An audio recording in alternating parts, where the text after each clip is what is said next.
Hello friends, this is Priyanka. Welcome to my channel installer exam free. तो friends, आज इस video में बात करने वाली हूँ एस्टेट के बारे में। जो बिहार में एस्टेट की अभी फॉर्म निकला हुआ है, उसको लेके जो सारे बच्चों की कंफ्यूजन है कि हम उसकी पढ़ाई कैसे करें, उसकी तैयारी कैसे करें, तो इसके बारे में हम आज की वीडियो में डिटेल में बात करेंगे और चर्चा करेंगे। ठीक है, तो चलिए इसके बारे में हम बात करते हैं और एक एक चीज़ को, एक एक टॉपिक को काफ़ी अच्छे से क्लियर समझते हैं कि जो भी उसका जीएस का पोर्शन है और जो सब्जेक्ट का पोर्शन है उस पर कैसे हमें ध्यान देना है, कैसे पढ़ाई करना है, सेल्फ स्टडी से कैसे पढ़ाई करना है। क्योंकि एस्टेट बहुत बड़ा एग्ज़ाम नहीं है जिसके लिए आप सभी को पेड क्लास लेने की ज़रूरत है। बाकी इच्छा आपकी, मर्जी, चॉइस आपकी, आप ले भी सकते हैं।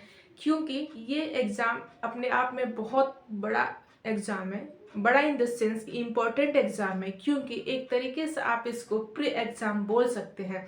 जब तक आप ये एग्ज़ाम नहीं क्वालिफाई करते हैं, आप बीपीएससी टीआरई 3.0 के लिए एलिजिबल नहीं होंगे। इसलिए आप ये सोचिए कि ये एग्ज़ाम काफ़ी ज़्यादा इम्पोर्टेंट है और इसको क्वालिफाई करना बहुत ज़्यादा ज़रूरी है। क्योंकि इसको आप क्वालिफाई कर लेते हैं तभी आप उसके लिए एलिजिबल हो पाएंगे, उसके लिए फॉर्म भर पाएंगे।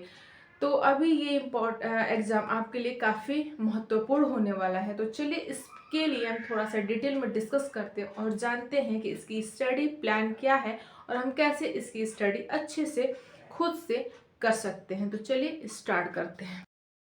तो फ्रेंड्स देखिए, ये है एस्टेट की सारा प्रोसेस, सारा उसका सिलेबस कि उसका एग्ज़ाम पैटर्न कैसे आता है और उसकी हम तैयारी कैसे करें, जो कि आपके पास सब मिला के अभी सिर्फ 2 महीने का टाइम है। आप सभी को पता है कि इसका एग्ज़ाम डेट अनाउंस हो गया है। 1 मार्च से लेके 20 मार्च के बीच में कभी भी आपका इसका एग्ज़ाम कंडक्ट करा लिया जाएगा। तो एस्टेट की अगर हम बात करें तो इसका आवेदन स्टार्ट हो गया है 15 दिसंबर से, जो कि इसका लास्ट डेट 2 जनवरी तक की गई है। तो इसको पास करना बहुत ज़्यादा ज़रूरी है एस्टेट को, क्योंकि एस्टेट के बिना आप टीआरई 3.0 में बीपीएससी में एलिजिबल नहीं हो पाएंगे और इसके लिए आप आवेदन नहीं कर सकते हैं। इसलिए एस्टेट बहुत ज़्यादा इम्पोर्टेंट है आपको पास करना।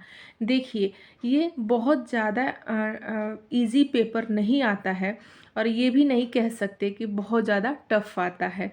ये इजी टू मॉडरेट लेवल का ही पेपर आता है। तो आप इसको अच्छे से सेल्फ स्टडी के साथ तैयारी कर सकते हैं और इसको क्वालिफाई कर सकते हैं। थोड़ा सा भी अगर आप इसको डेडिकेट होकर पढ़ाई करते हैं, 3 से 4 घंटा आप अपने लिए अच्छा टाइम निकालते हैं, तो आप इसको क्वालिफाई कर सकते हैं सेल्फ स्टडी करके। बाकी आपकी चॉइस है, आप पेड क्लास भी ले सकते हैं, बहुत सारे यूट्यूब पर अवेलेबल है। तो मैं इस वीडियो में ये बात कर रही हूँ कि हम सेल्फ स्टडी से इसको कैसे अच्छे से तैयारी करके और अच्छे नंबर्स इसको क्वालिफाई करें। तो इसके बारे में अगर हम बात करें एस्टेट की प्रिपरेशन तैयारी कैसे करें और इसका जो पेपर पैटर्न है, तो उसके बारे में अगर हम बात करें तो इसका जो टोटल क्वेश्चन है 150 नंबर का आता है, जिसमें आपका 50 मार्क्स का जीके या जीएस होता है और 100 मार्क्स का टोटल सब्जेक्ट होता है। ये तो हो गया कि 150 नंबर का जो टोटल क्वेश्चन है उसमें क्राइटेरिया 50 का जीके का है और 100 आपका सब्जेक्ट का है। तो इसमें जो क्वालिफाइंग पेपर है जनरल के लिए वो है 75 नंबर। 75 नंबर आपको पाना होगा इसको क्वालिफाई करने के लिए। जैसे कि हमें अपने स्टेट में 90 नंबर पाना होता है, सी टेट में भी 90 पाना होता है, वैसे ए स्टेट में आपको 75 नंबर क्वालिफाई करने के लिए पाना ही होगा। तो इस केस में अगर हम ये देखें कि सब्जेक्ट आपका 100 नंबर है और इस पे आप कमांड करते हैं, आप अच्छी स्ट्रेटजी बना के तैयारी करते हैं, तो मे भी 75 नंबर आ जाएगा और इसमें नेगेटिव मार्किंग कोई भी नहीं है। तो जीके जीएस में भी आपका मिनिमम 20 से 25 22 नंबर आ ही जाएगा। तो इसको आसानी से आप क्वालिफाई कर सकते हैं अगर आप सब्जेक्ट पे अच्छी पकड़ बनाते हैं तो। क्योंकि सब्जेक्ट पे, इसमें सब्जेक्ट काफ़ी ज़्यादा इम्पोर्टेंट है इस एग्ज़ाम में। क्योंकि अगर आपका सिर्फ इस पे कमांड होता है तो ये तो आप क्वालिफाई करेंगे ही करेंगे, साथ ही साथ आपको बीपीएससी टीआरई 3.0 में भी काफ़ी हेल्प मिलेगा आपको अपना एग्ज़ाम क्वालिफाई करने के लिए और उसको तैयार करने के लिए। अगर हम बात करें यहाँ पे कि जीके और जीएस की स्टडी कैसे की जाए, तो उसके बारे में हम इस पर बात करते हैं।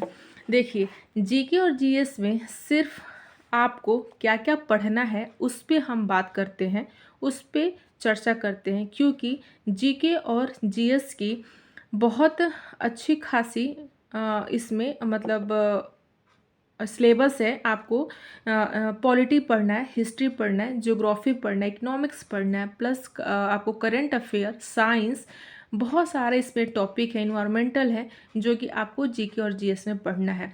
इन तमाम तरह के इतना सारा टॉपिक आप इतने कम टाइम में, मुझे नहीं लगता कि बहुत इजीली इसको मतलब आप पढ़ पाएंगे और चीज़ों को अच्छे से कर पाएंगे। तो इसमें जो मेन मेन टॉपिक हमें पढ़ना क्या है उस पर अगर हम ध्यान दें, तो आपको आज से ही, कल 1 जन है, तो तब से ही आपको डेली करंट अफेयर देखनी है। करंट अफेयर ज़्यादा टाइम का नहीं देखना। अगर आप 3 मंथ का, दिसंबर, जनवरी और फेब का करंट अफेयर मान के चलिए, आपको इतना ही पढ़ना है। तो डेली डेली आप 10 मिनट का टाइम निकाल के किसी भी यूट्यूब पे आप करंट अफेयर का नॉलेज ले सकते हैं। बहुत बेसिक करंट अफेयर आएगा जो कि अभी करंट में चल रहा है, जैसे कि उद्घाटन मोदी जी कहाँ करने जा रहे हैं, अभी कौन सा नया नया बुक निकला है, किस राइटर ने लिखा है, मतलब यही बहुत छोटा छोटा, मतलब जो बहुत चर्चित टॉपिक है, वैसा ही आपका करंट अफेयर में क्वेश्चन पूछा जाना है। तो आप उस पर एक नज़र डालिए। बाकी आपको हिस्ट्री में क्या पढ़ना है, हिस्ट्री में सिर्फ 1857 का जो आंदोलन दिया है मॉडर्न हिस्ट्री में, वही सिर्फ पढ़ना है। और उसमें जो विशेष बात ये है कि सिर्फ वही मॉडर्न हिस्ट्री में आंदोलन वाली आप पोर्शन कवर करें जो बिहार से रिलेटेड है। जैसे कि आप मान लीजिए कि सत्याग्रह आंदोलन कहाँ हुआ था, तो बिहार के चंपारण में हुआ था। जैसे नालंदा विश्वविद्यालय किस राज्य शासक के कार्यकाल में खोला गया था, ऐसे ऐसे सारा मतलब जो बिहार से रिलेटेड जितने भी सत्याग्रह है, आंदोलन है, उस पे ही आपको ज़्यादा फोकस करना है। उससे आपका 4 से 5 क्वेश्चन 100% देखने को मिलेगा। और वही हम बात करें ज्योग्राफी का, तो उसमें आपको सिर्फ रेखाओं पे ध्यान देना है कि किस स्टेट में कौन सी रेखा किस स्टेट को काटते हुए निकलती है और कितने स्टेट से होके गुजरती है। जैसे कर्क रेखा कितने स्टेट से होकर गुजरती है, कितने नदियों से होके बहती है, मतलब गुजरती है। यही सारे मतलब रेखाओं के बारे में थोड़ा सा आपको उसके बारे में नॉलेज लेना है ज्योग्राफी में। वही हम बात करें आपको इकोनॉमिक्स में, तो कुछ नहीं पढ़ना है। पॉलिटी में मोटा मोटी थोड़ा सा यही बस पढ़ना है कि रेगुलेटिंग एक्ट कब हुआ था और किस अनुच्छेद में कौन सा जैसे मान लीजिए कि अस्पृश्यता का कब लागू हुआ था, किस अनुच्छेद में लागू हुआ था। और 6 से 14 वर्ष के बच्चों को कब शिक्षा फ्री देने का अधिनियम चलाया गया था। ये सारे चीज़ थोड़ा थोड़ा हमें पॉलिटी में पढ़ना है।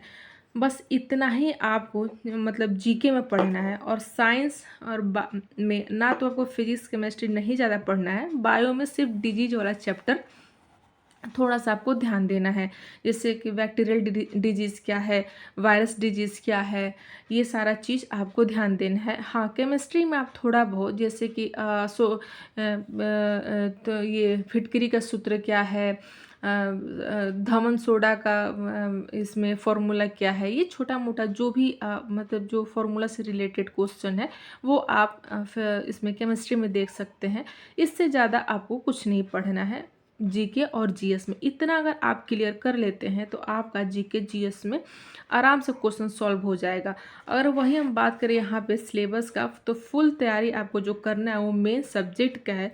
सिर्फ आप अपने अपने सब्जेक्ट पे कमांड करिए, उस पर फोकस करिए। सिर्फ अगर आप अपने सब्जेक्ट पे कमांड करते हैं 100%, तो आप ये पेपर स्टेट आप सिर्फ अपने सब्जेक्ट के ही बल पे क्वालिफाई कर जाएंगे। लेकिन जीके जीएस इसलिए मैं बोल रही हूँ क्योंकि इतना अपडेट तो होना ही चाहिए। अगर आप एक स्टूडेंट हैं तो इतना आना चाहिए। तो एस्टेट के लिए सब्जेक्ट बहुत ज़्यादा इंपॉर्टेंट है। सब्जेक्ट पे ही सिर्फ फोकस करें। सिर्फ आपके पास 2 महीने का टाइम है, ज़्यादा टाइम नहीं है। तो ये सब्जेक्ट वाला आपके इसके साथ साथ मेंस में भी काम आएगा, जो कि 80 नंबर का सब्जेक्ट आता है। इसमें आपका 100 नंबर का सब्जेक्ट आता है और आपका मेंस में बीपीएससी टीआरई 3.0 में 80 नंबर का आएगा। तो अगर आप 100 नंबर का तैयारी बहुत बढ़िया से कर लेते हैं तो इसके साथ साथ आपको उसमें भी काफ़ी बेनिफिट देखने को मिलेगा। तो ये रहा आपकी सारी स्ट्रेटजी प्लान कि जीके में क्या पढ़ना है। ये नहीं कि पूरा किताब उठा के लाइन बाय लाइन पढ़ने लगिए, क्योंकि आप उतने में ही रह जाएंगे। बहुत लेंदी सिलेबस है जीके का, तो वो आपसे बहुत ज़्यादा अच्छे से कवर नहीं हो पाएगा। तो ज़्यादा से ज़्यादा टाइम अपने सब्जेक्ट को दीजिए, क्योंकि सब्जेक्ट ही काफ़ी आपको एग्ज़ाम क्वालिफाई कराने के लिए, और साथ ही साथ आपको आगे भी एग्ज़ाम में सब्जेक्ट ही ज़्यादा काम आने वाला है। तो ये रहा सारा स्ट्रेटजी प्लान। आई होप कि आप सभी को अच्छा लगा होगा। मिलते हैं आप सभी से नेक्स्ट वीडियो में। इसके ऊपर मैं बहुत अच्छे से दूसरी वीडियो बनाने वाली हूँ कि हमें एक्चुअल में कैसे पढ़ना है, कब हमारा डेली रूटीन सेट करना है, कितने बजे से कितने बजे कौन सा पोर्शन कवर करना है।